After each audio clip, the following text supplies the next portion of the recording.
Friends, તો સ્વાગત છે તમારું સ્વાદની સફરમાં। તો આજે આપણે બનાવીશું દમ આલુ। આ રેસીપીમાં હું તમને એક એવી ટ્રીક જણાવીશ જેનાથી તમારું દમ આલુ પણ એકદમ રેસ્ટોરન્ટ જેવું તૈયાર થશે। આ દમ આલુને તમે રોટલી, પૂરી કે પરોઠા સાથે સર્વ કરી શકો છો।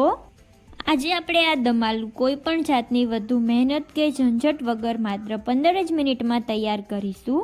જો ચેનલ પર નવા હોય અને હજુ સુધી ચેનલને સબસ્ક્રાઈબ ના કરી હોય તો સૌપ્રથમ ચેનલને સબસ્ક્રાઈબ કરો। તો ચલો સ્ટાર્ટ કરીએ। તો તેના માટે અહીંયા આપણે જે નાની સાઇઝની બટેટી આવે છે તે લઈશું ને મેં અહીંયા બટેટીને બાફીને લીધી છે। આવી રીતે જે નાની સાઇઝની આવે તે લેવાની। જો તમને આવી નાની સાઇઝની બટેટી ના મળે તો તમે થોડા મોટા બટેટા લઈ તેના 2 ભાગ કરી લેવાના ને આ બટેટીને આપણે એક ફોક દ્વારા કાણા કરી લઈશું। આવી રીતે ફોક દ્વારા કાણા કરવાથી મસાલો અંદર સુધી જાય છે અને આપણા દમ આલુમાં ખૂબ સરસ એવો સ્વાદ આવે છે। તો આવી જ રીતે આપણે બધા જ બટેટીમાં કાણા કરી લઈશું। રફલી ચોપ કરેલું એક મોટી સાઇઝનું ટમેટું લઈશું ને તેને મિક્સર જારમાં નાખીશું ને 3 જેટલા લાલ આખા મરચાં લઈશું। જો તમારે મરચાંનું પ્રમાણ વધુ ઓછું કરવું હોય તો તમે કરી શકો છો। અહીંયા 2 ચમચી જેટલી મેં દૂધની મલાઈ લીધેલી છે। જો તમારે આની જગ્યાએ દહીંનો યુઝ કરવો હોય તો તમે તે પણ કરી શકો છો। પેસ્ટ બનાવવા માટે 2 ચમચી જેટલું પાણી નાખીશું ને 10 થી 15 નંગ જેટલા કાજુ નાખીશું।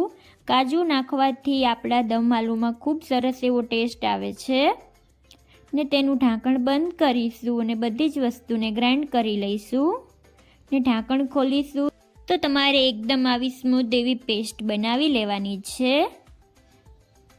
હવે એક પેનમાં મોટી 3 ચમચી જેટલું તેલ લઈશું। તેલ થોડું વધારે લેવાનું છે। તો બસ હવે આપણે જે ફોક દ્વારા કાણા કર્યા હતા તે બટેટીને આમાં નાખીશું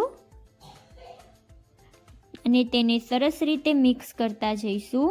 તમારે જો આ બટેટીને તેલમાં ફ્રાય કરવી હોય તો તમે તે રીતે પણ કરી શકો છો, પણ હું અહીંયા થોડા તેલમાં જ તેને ફ્રાય કરું છું।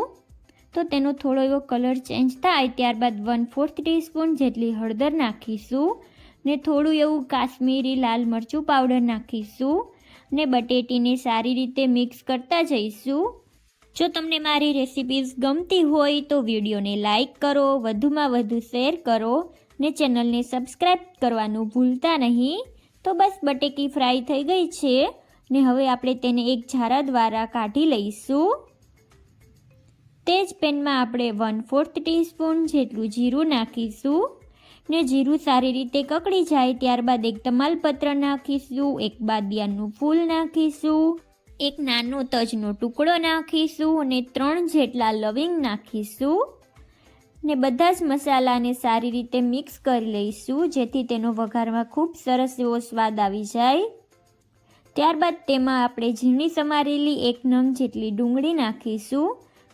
ત્યારબાદ તેમાં લસણની પેસ્ટ નાખીશું ને બંને વસ્તુને સારી રીતે મિક્સ કરતા જઈશું। તો ડુંગળીનો ગોલ્ડન બ્રાઉન કલર થાય ત્યાં સુધી આપણે તેને મિક્સ કરીશું। ત્યારબાદ તેમાં 1 નંગ જેટલું ઝીણું સમારેલું લીલું મરચું નાખીશું ને આ મરચાંને આપણે સારી રીતે કૂક કરીશું જેથી તેનો કાચો સ્વાદ ન આવે। ત્યારબાદ તેમાં આપણે જે પેસ્ટ બનાવીને રાખી હતી તે નાખીશું ને તેને સરસ રીતે મિક્સ કરતા જઈશું। તો મેં અહીંયા ગ્રેવીને 2 થી 3 મિનિટ માટે મિક્સ કરી લીધી છે। ત્યારબાદ તેમાં સ્વાદ પ્રમાણે મીઠું નાખીશું ને 1 ચમચી જેટલું લાલ મરચું પાવડર નાખીશું। જો તમારે મરચું પાવડર વધારે ઓછું કરવું હોય તો તમે કરી શકો છો। ત્યારબાદ તેમાં અડધી ચમચી જેટલું ધાણા જીરું પાવડર નાખીશું, અડધી ચમચી જેટલો ગરમ મસાલો નાખીશું ને બધા જ મસાલાને ગ્રેવી સાથે સારી રીતે મિક્સ કરી લઈશું। આ ગ્રેવીને આપણે 2 થી 3 મિનિટ માટે મિક્સ કરીશું જેથી મસાલાનો ખૂબ સરસ એવું ફ્લેવર આવી જાય। ત્યારબાદ તેમાં 2 ચમચી જેટલું પાણી નાખીશું ને જે બટેટી ફ્રાય કરીને રાખી હતી તે બટેટીને પણ આપણે આમાં એડ કરી દઈશું ને બટેટી અને ગ્રેવીને સારી રીતે મિક્સ કરતા જઈશું। અત્યારે તમને એવું લાગશે કે ગ્રેવી બહુ પતલી છે, પણ તેને જેમ જેમ કૂક કરતા જઈશું તેમ સરસ એવી ઘટ થઈ જશે. તો તેનું ઢાંકણ બંધ કરીશું અને 5 મિનિટ માટે કૂક થવા દઈશું. તેને વચ્ચે આપણે ખોલીને મિક્સ કરતા રહીશું, જેથી તે તળિયે ચોંટી ન જાય. તો બસ 5 મિનિટ થઈ ગઈ છે અને આપણું દમ આલુ એકદમ સારી રીતે કૂક થઈ ગયું છે. ત્યારબાદ તેમાં થોડી એવી કોથમીર નાખીશું ને તેને સરસ રીતે મિક્સ કરી લઈશું. કોથમીરને લાસ્ટમાં નાખવાથી દમ આલુમાં ખૂબ સરસ એવો ટેસ્ટ આવે છે. તો બસ આપણા દમ આલુ તૈયાર છે.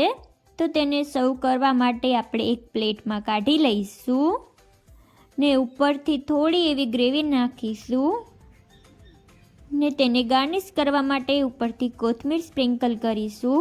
તો તૈયાર છે આપણું દમ આલુ. જો તમને રેસીપી ગમી હોય તો વિડીયોને લાઈક કરો, તમારા મિત્રો સાથે વધુમાં વધુ શેર કરો ને ચેનલને સબસ્ક્રાઈબ કરો અને બાજુમાં આપેલ બેલ આઇકન દબાવો, જેથી વિડીયોની નોટિફિકેશન સૌથી પહેલાં મળે.